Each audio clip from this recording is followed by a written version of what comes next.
Narendra Modi has urged Sri Lanka and India to act like good neighbours, during the first official visit to Colombo by an Indian PM for 28 years. He promised that his neighbours would benefit from India's status as the new frontier of economic opportunity. Analysts say Mr. Modi is attempting to counter the increasing influence of China on its island neighbour. India's failed effort to broker a peace deal in Sri Lanka's civil war in the 1980s helped to sour relations.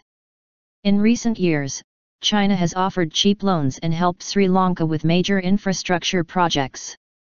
Former President Mahinda Rajapaksa, who was voted out of office in January, openly hailed his close relationship with Beijing.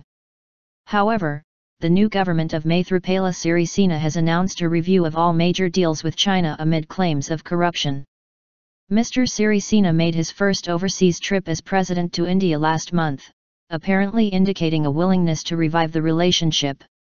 Mr. Modi, in a speech to Sri Lanka's parliament, said the future of any country was influenced by the state of its neighbours. The future I dream for India is also a future that I want for our neighbours, he said. The world sees India as the new frontier of economic opportunity, but our neighbours should have the first claim on India. Botched peace plan.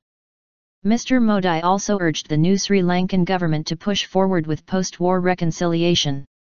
He said Tamils should be able to live a life of equality, justice, peace, and dignity in a united Sri Lanka. On Saturday, the Indian leader will travel to Jaffna, a Tamil-dominated city that was ravaged during the 1983-2009 civil war. Rajiv Gandhi was the last Indian Prime Minister to visit the island, when Tamil separatist rebels were escalating their fight into a full-scale conflict. He sent peacekeepers and framed a peace plan that failed to end the fighting and led to accusations that India was meddling in Sri Lanka's affairs.